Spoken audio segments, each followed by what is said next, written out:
ধবলি ও শ্যামলি ডাকিতে লাগিল ডাকিতে লাগিল আজি ধবলি শ্যামলি বলি ধবলি শ্যামলি বলি সঘনে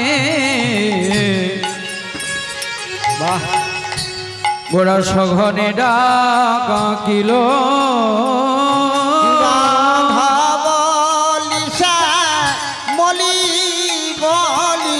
ধবলি শ্যামলি বলি সঘনে ডাকিল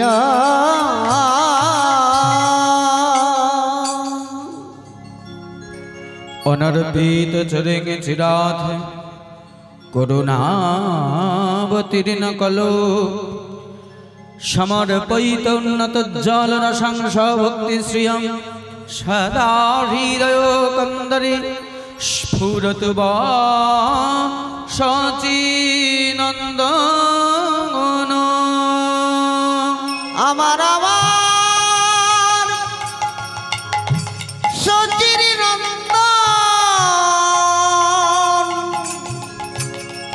গৌর হরি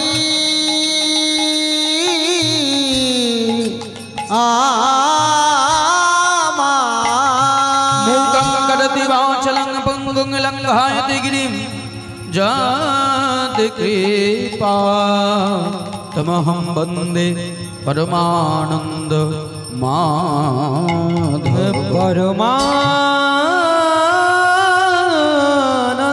माधव যিনি কলিযুগ পাবন অবতার সংকীর্তনের পিতা শ্রীমান গৌর হরি 893 সালের 23 ফাল্গুন দোল পূর্ণিমা যোগে শনিবার রাত্র 8:55 সচি গর্ভ সিন্ধু মাঝে আমার গৌর হরি অবতার এবং অবতরী রূপে অবতীর্ণ হয়েছে। বাহ বাহ হরি বল। গৌর হরি এমনই এক সময় এলেন যখন সারা পৃথিবী পারে পাপের ভরে পরিপূর্ণ, এই ধরনী আর পৃথিবীর ভার পাপের ভার সহ্য করতে পারছে না। ঠিক তখনই 893 সালের 23 ফাল্গুন দোল পূর্ণিমা যোগে শনিবার রাত্র 8:55 সচি গর্ভ সিন্ধু মাঝে আমার গৌর হরি অবতার এবং অবতরী রূপে অবতীর্ণ হলেন। নিতাই গৌর হরি হরি হরি বাবা। নদিয়ার ভাগ্যাকাশে যেদিন গৌরচন্দ্র উদিত হয়েছে, তাহলে মায়েরা সব দর্শন করতে চলেছে আমার গৌর হরিকে। ওরে দেখ দিয়া ওই সতী মায়ের ঘরে এক পূর্ণ চন্দ্র উদিত হয়েছে। তাহলে নদিয়াবাসী, নদিয়া রমণীগণ তারা গৌর হরিকে দেখতে চলেছে বাবা। একজন দেখে যাচ্ছে আর আরেকজনকে ডেকে ডেকে বলছে, এই শোন ও দিদি বলো, দেখবি আয় তোরা দেখবি যদি আয় দেখবি আয় বরণ চোরা ঠাকুর এলো সোনার নদী আয় তোরা দেখবি যদি আয় বর্ণ চরা ঠাকুর এলো সোনার নদিয়ায়। তোরা দেখবি যদি বর্ণ চোরা ঠাকুর এলো সোনার নদী যায়। তোরা দেখবি যদি বর্ণ চোরা ঠাকুর এলো সোনার নদিয়া। তবে কেউ বলে শ্রী,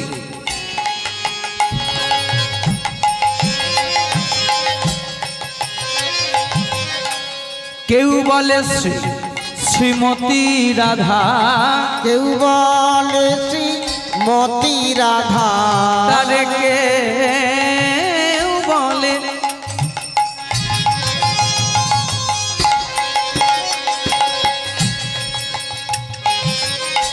কেউ বলে শ্রীমতী রাধা, কেউ বলে শ্রীমতী রাধা, কেউ বলে শ্যামরায় বর্ণ চোরা ঠাকুর এলো সোনার নদিয়ায় উলুধ্বনি গাই তোরা দেখবি যদি বর্ণ চোরা ঠাকুর এলো সোনার নদিয়া। আমার গৌরহরিকে দর্শন করে কেউ বলছে সোনার অঙ্গে যেন শ্রীমতী রাধারানী বিরাজমান, কেউ বলে শ্রীমতী রাধা, আবার কেউ বলে ঘনশ্যাম। হরি বল। আসলে যার যেমন ভাব তেমনই এলাম। বাবা এক পথিক পথে চলতে গিয়ে একটা কাগজ পেয়েছে কুড়িয়ে, কি যেন লেখা আছে তাকে ঠিক বুঝতে পারছে না। আসলে সে পড়াশোনা জানে না তো, তাই পাড়ার একটা ছেলেকে জিজ্ঞাসা করেছে, এই খোকা শোন শোন, হ্যাঁ কি হয়েছে, এই যে দেখ না এই কাগজে কি যেন একটা লেখা আছে, দেখ তো বাবা কি লেখা আছে আমি ঠিক বুঝতে পারছি না। ছেলেটা বলছে কই দেখি দেখি কি লেখা আছে। সে ভালো করে পড়ে টোড়ে বলছে, ও বাবা এখানে লেখা আছে রয়াকার ধয়াকার রাধা, ওই তো আমাদের পাড়ার একটা মেয়ে। ও তাই বুঝি। আচ্ছা এ হয়তো পড়াশোনা কম জানে, ছোট ছেলে তো। আচ্ছা আরেকজন আসছে, ওকে জিজ্ঞাসা করি। আরেকজনকে ডেকে দেখাচ্ছে, ওগো বলতে পারো এই যে এখানে লেখা আছে এই নামটা তুমি বলতে পারো? বলে হ্যাঁ এনাকে তো আমি চিনি, ইনি আমাদের বাড়ির পাশেরই একটা বাড়ি, আমার বৌদি হয় সম্পর্কে, এনার নাম রাধা, তার নাম লেখা আছে। ও তাই বুঝি। কিছু দূর গিয়ে আরেকজনকে দেখা হলো, তাকে জিজ্ঞাসা করছে, আচ্ছা বলুন না মশাই এখানে কি লেখা আছে? সে ওই নামটা পেয়ে ভালো করে ওই কাগজের গায়ে লেগে থাকা ধুলো গুলো মুছে নিয়ে সেই কাগজটা বুকে জড়িয়ে ধরে কাঁদছে। এইবার পথিকের চৈতন্য হচ্ছে। একটাই কাগজ, তাতে লেখা আছে রয়াকার ধয়াকার রাধা। একজন বলল আমার পাড়ার একজন খেলার সাথী, আমার পাড়ার মেয়ে। আরেকজন বলল আমার পাশেরই বাড়ির এক বৌদি, আর ইনি ওই রাধা নামটি নিয়ে বুকে জড়িয়ে ধরে কাঁদছে। হ্যাঁ গো তুমি কাঁদছো কেন গো? বলে কেন কাঁদছে জানো? এই রাধা নাম, এই কাগজে যার নাম লেখা আছে তিনি হলেন আমার ভক্তি জগতের পরাকাষ্ঠা। গোবিন্দের বামঙ্গ সম্ভূতা শ্রী বৃষভানুরাজ নন্দিনী রাধা। আমার প্রেমময়ী অষ্ট সখীর শিরোমণি, সেই যে আমার রাধারানী। বলছে যার যেমন ভাব তার তেমন লাভ, এইখান থেকে এই প্রমাণিত। তাহলে ভক্তরা যে যেমন ভাবে আমার গোবিন্দকে দর্শন করছে, গৌর হরিকে দর্শন করছে, কেউ দেখছে ওই ছোট্ট গৌরের মধ্যে রাধারানীর স্বরূপ, আবার কেউ দেখছে কৃষ্ণচন্দ্র, কেউ বলে তার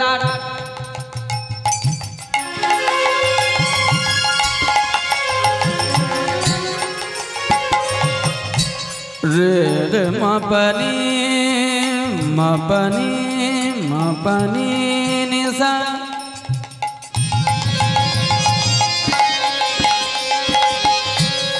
সা সা পানি সা রে মা পামারে পামাগারে মারে নিসা, পামাগারে মারে পামারে মারে নিসা। কেউ বলে তা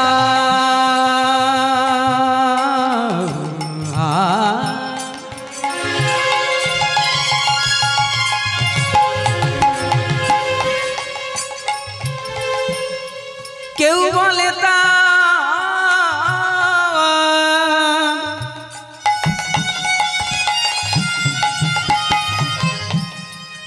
কেউ বলে তার সোনা রঙে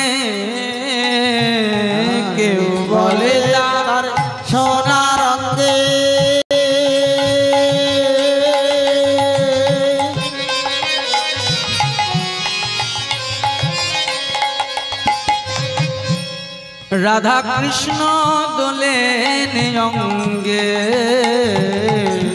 কেউ বলে তার সোনার অঙ্গে। রাধা কৃষ্ণ দোলেন অঙ্গে, আবার কেউ বলে গো গুড় হরি, কেউ বলে গৌর হরি, তারে কেউ বলে গৌর হরি, হরি কেউ বলে গৌর হরি, কেউ বলে শ্যামরায় শ্যামরায়। বর্ণচূড়া ঠাকুর এলো সোনার নদিয়ায়, উলুধ্বনির দায় তোরা দেখবি যদি আয়, বর্ণচূড়া ঠাকুর এলো সোনার নদিয়ায়। দেখবি যদি আয়, বর্ণচূড়া ঠাকুর এলো সোনার নদিয়ায়। তোরা দেখিবি যদি আয়, বর্ণচূড়া ঠাকুর এলো সোনার নদিয়ায়। কেউ বলে তার সোনার অঙ্গে। সোনা সোনা বলছে এই জগতে যত মূল্যবান ধাতু আছে, মূল্যবান রত্ন আছে, তার মধ্যে সোনা একটি। কেউ বলে তার সোনার অঙ্গে। আমার গৌরহরির রঙ্গটা স্বর্ণকান্তি, দেখে মনে হয় যেন সোনা। সোনাটা আবার কেমন? তপ্ত কাঞ্চন। শুধু সোনা নয় বাবা, সোনার জিনিসটাকে যদি কেউ আগুনে উত্তপ্ত করে, তাহলে উত্তপ্ত করলে সেই সোনার মধ্যে থেকে যে জ্যোতি বিচ্ছুরিত হয়, আমার গৌরহরির রঙ্গকান্তি তেমন। বাহ, ভালো। কেউ বলে তার সোনার অঙ্গে, রাধা কৃষ্ণ দোলেন অঙ্গে। বলছে রাধা কৃষ্ণ যেন দোদুল্যমান আমার গৌরহরির অঙ্গের মধ্যে। এ তো এক একজন এক এক ভাবে দেখছে। এবার যারা গৌরহরির একান্ত প্রিয় পার্ষদ, একান্ত নিজের লোক, একান্ত আপনার, এখন তো একেবারে ভক্তিভাবে আপ্লুত, তারা গৌরহরিকে কি দর্শন করছে? সেই রূপ ভক্ত দেখে,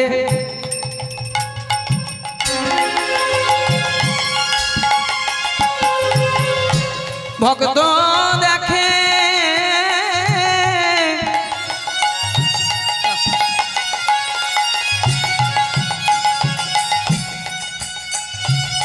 ভক্ত তারা দেখে, ভক্ত দেখে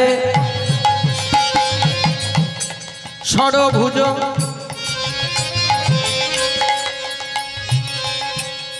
কেউ নারায়ণ বলে,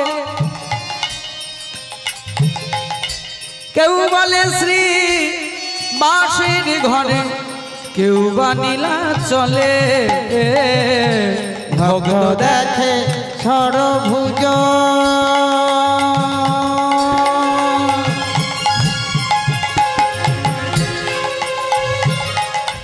কেউ নারায়ণ বলে,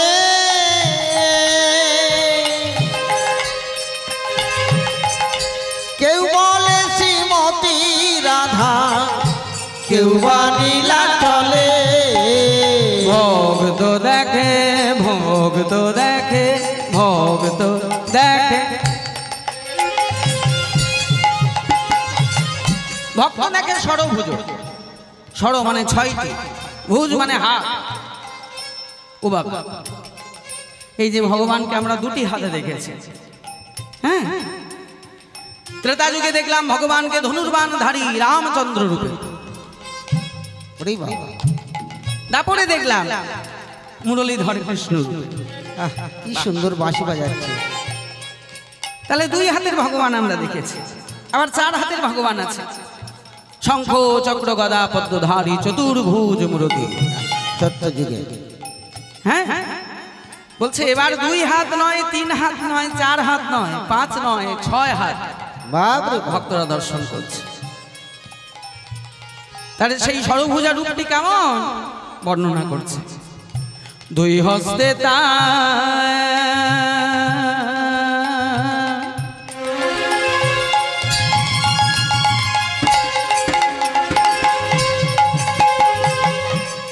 দুই হস্তে হস্তে তার ধনুর্বাণ,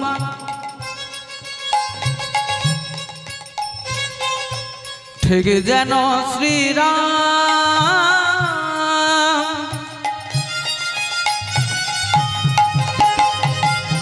দুই হস্তে তার মোহন বেনু যেন ঘনশ্যাম।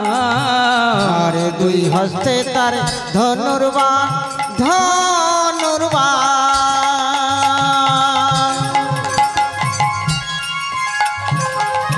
ঠিক যেন শ্রীরাম। দুই হস্তে তার মোহন বেনু যেন ঘনশ্যাম। এই যে এই একই রূপের মধ্যে মেনি ইন ওয়ান। দুই হস্তে তার ধনুর্বাণ ঠিক যেন শ্রীরাম, দুই হস্তে তার মোহন বেনু যেন ঘনশ্যাম। আর বাকি দুটি হাতে দুই হস্তে তার দণ্ড ঝুলি, দুই হস্তে তার দণ্ড ঝুলি, দুই হস্তে তার দণ্ড ঝুলি, দুই হস্তে তার দণ্ড ঝুলি। দণ্ড ঝুলি মানে এক হাতে দণ্ড আর আরেক হাতে ঝুলি, যেন নবীন সন্ন্যাসের প্রায় বর্ণচোড়া ঠাকুর এলো সোনার নদিয়ায়।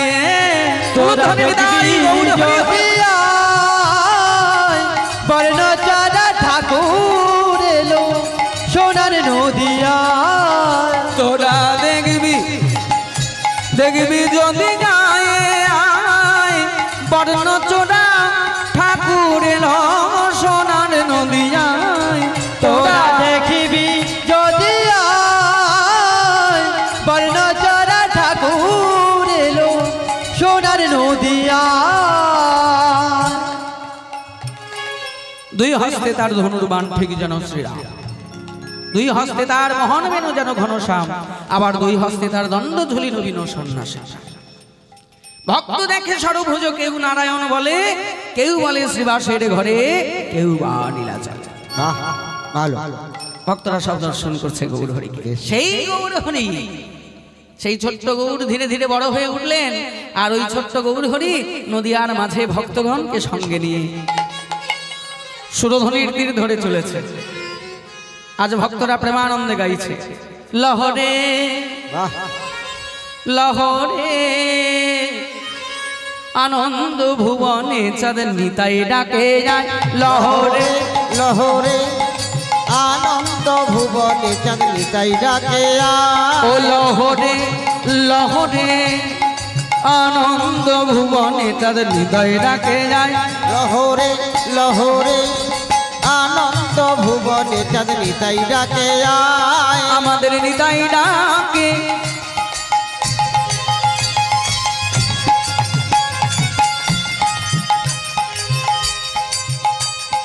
নিতাই ডাকে,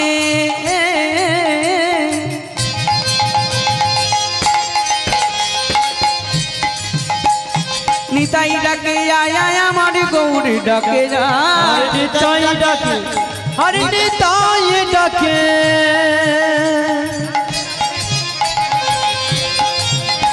আরে নিতাই ডাকে আয় আয় প্রাণ গৌর ডাকে আয়। নিতাই ডাকে আয় আয় আমার গৌরী ডাকে আয়।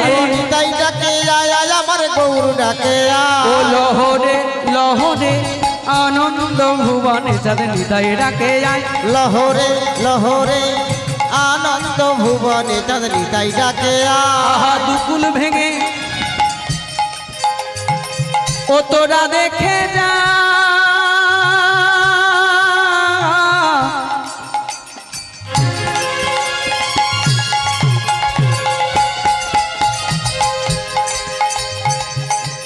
ও গো নদিয়া বাসী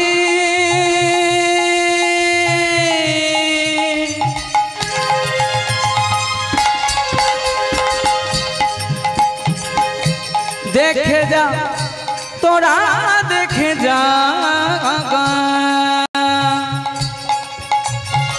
দুকুল ভেঙে ঢেউ লেগেছে গোড়া চাঁদের পায়ে আমার দুকুল ভেঙে ঢেউ লেগেছে গোটা চাঁদের পায়ে নদিয়ারে দুকুল ভেঙে ঢেউ লেগেছে গোড়া চাঁদের পায়ে দুকুল ভেঙে ঢেউ লেগেছে গোড়া চাঁদের পায়ে লহরে লহরে আনন্দ ভুবনে চাঁদের হৃদয় ডাকে আয় লহরে লহরে আনন্দ ভুবনে চাঁদনি ডাকে আয় লহরে লহরে আনন্দ ভুবনে চাঁদনি ডাকে আয় লহরে লহরে আনন্দ ভুবনে চাঁদে নিতাই ডাকে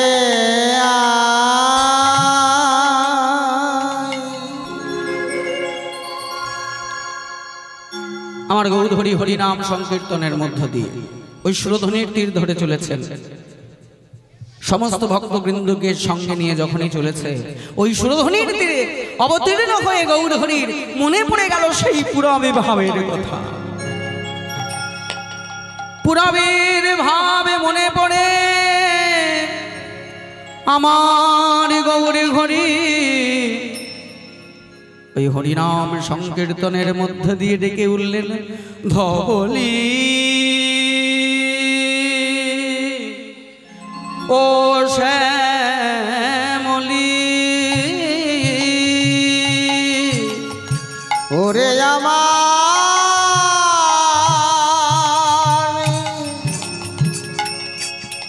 ধবলি শ্যামলি রে ধবলি শ্যামলি ছিল সেই না বৃন্দাবনে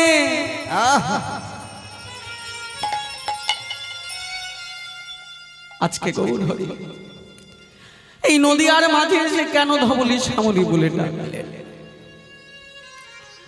কারণ গৌরহরির মনে পড়ে গেছে সেই বৃন্দাবনের ভাবের কথা বৃন্দাবনের ভাব অবলম্বন করে গৌরহরি ওই ধবলি শ্যামলি বলে ডাকছেন হে ভক্তমণ্ডলী ভক্তিমতী মায়েরা আজ এখানে ধবলি নেই শ্যামলি নেই ছিল সেই বৃন্দাবন তাহলে আজকে গৌরহরি কাদেরকে ডাকলেন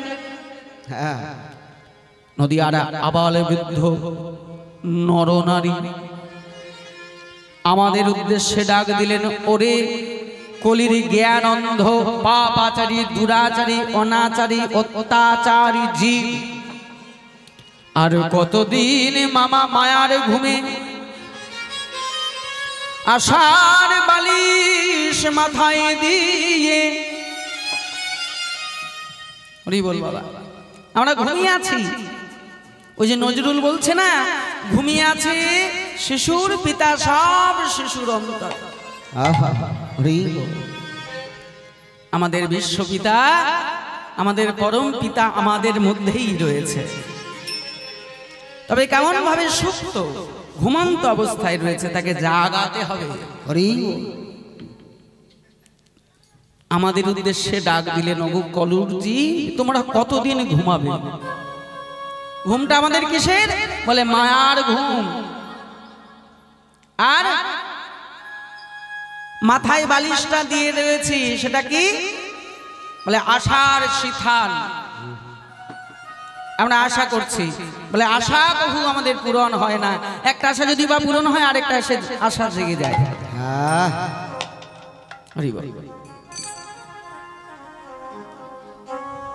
মাটির বাড়ি থেকে ভালো লাগছে না এবার যদি ইচ্ছা হচ্ছে একটু পাকা বাড়ি যদি হতো হলো তা পাকা বাড়িটা যখন হলো এবার মনে হচ্ছে অ্যালবাস্টারের চাল এই গরমকালে বড্ড গরম সহ্য করা যায় না এবার যদি একটা ছাদ দেওয়া যেত এবার ছাদ যখন দিলাম তখন আরেক চিন্তা এই রে সব লোকে বলাবলি করছে এমনি ভাবে ফাঁকা ভাবে ছাদ রাখা যায় একটু উপরে যদি আরেকটা বাড়ি করতাম মানে আরেক তলা যদি বাড়াতাম তাহলে এই যে বলছে এটা হলো আশার লতা লতা লতা গাছ যেরকম আম গাছ কাঁঠাল গাছ অন্যান্য শক্ত গাছকে জড়িয়ে ধরে বেড়ে ওঠে নিজে উঠতে পারে না আবার ওই গাছের মাথায় গিয়ে আরেকটু বাড়িয়ে থাকে যদি আরেকটু থাকতাম আরেকটু যদি থাকতো আরেকটু উঠতাম এই জন্য মানুষের আশাটা হলো লতার মতো আমার আশা কখনো পূর্ণ হয় না এই আশার বালিশে সিধান করে কামনা বাসনার চাদর দিয়ে আমরা যে মায়ার নিদ্রায় নিদ্রিত হয়ে আছি। আমার গৌর হরি বললেন, ওগো কলির জীব, আর তোমরা কত ঘুমাবে? তুমি জাগো।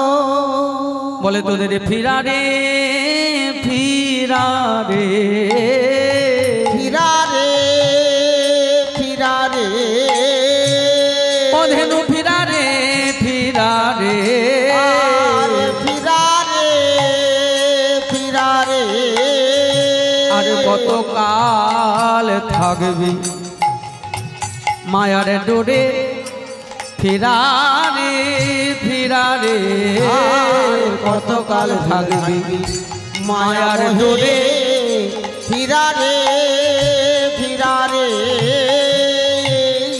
আর কত কাল থাকবি মায়ার ডোরে ফিরারে ফিরারে কত কাল থাকবি মায়ার ডোরে ফিরারে ফিরারে আর কত কাল তোরা মায়ার ডোরে আবদ্ধ থাকবি। এই মন ধেনুকে তোরা ফিরারে ফিরারে ফিরারে ফিরারে ভগবান করছেন গোচারণ। গো মানে গরু, চারণ মানে চড়ানো। বলে এই পর্যন্ত শেষ নয়। গো মানে দেহ, চারণ মানে আমাদের এই দেহকে পরিচালনা করা। বললে এতেই শেষ নয়।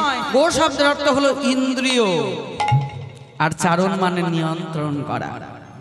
আমাদের এই ইন্দ্রিয়গুলিকে নিয়ন্ত্রণ করছে ভগবান, তিনিই করছেন গোচারণ। আজকে গৌর হরি বাজাচ্ছেন। দাপর যুগে ভগবান কৃষ্ণচন্দ্র ধেনু ফিরিয়েছিলেন মুরলী বাজিয়ে, কিন্তু কলির জীব তারা তো বড় মূঢ়, তাই শুধু মুরলীতে কাজ হলো না। সিঙা বেনু মুরলী, সিঙা বেনু মুরলী, বাহ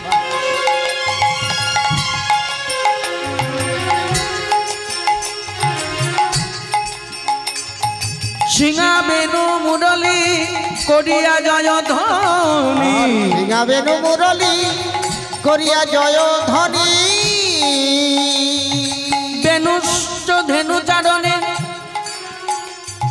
বংশী নাম দয়ক্ষর, সংকেত শৈব মুরলী। বাবা, ওই কৃষ্ণের হাতের মায়েরা যে বাঁশি থাকে, ওই বাঁশিটা কিন্তু একা নয়, 3 প্রকার বাদ্যযন্ত্র ভগবানের হাতে।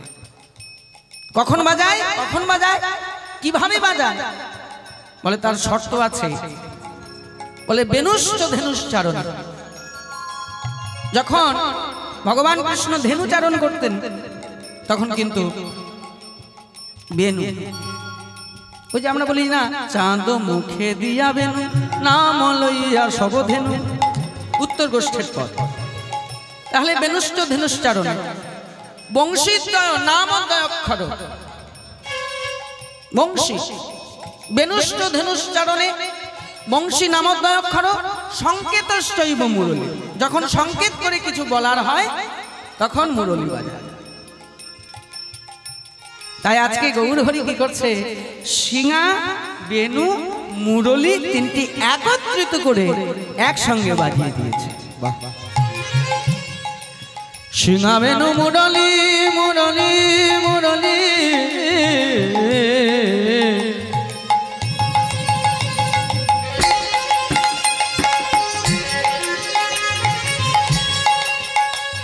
আর সিঙা বেনু মুরলী করিয়া জয় ধ্বনি, আর সিঙা বেনু মুরলী করিয়া জয় ধ্বনি, হই হই রবে গোনা ফিরানো পাচুনি, আর হই হই রবে গোনা ফিরানো পাচনি, হই হই হই হই হই হই রবে গোনা ফিরানো পাচুনি, আর হই হই হই হই রবি ফিরাইয়ে পাচনি, বলে হই হই হই রে, হই হই হই রে, হই হই।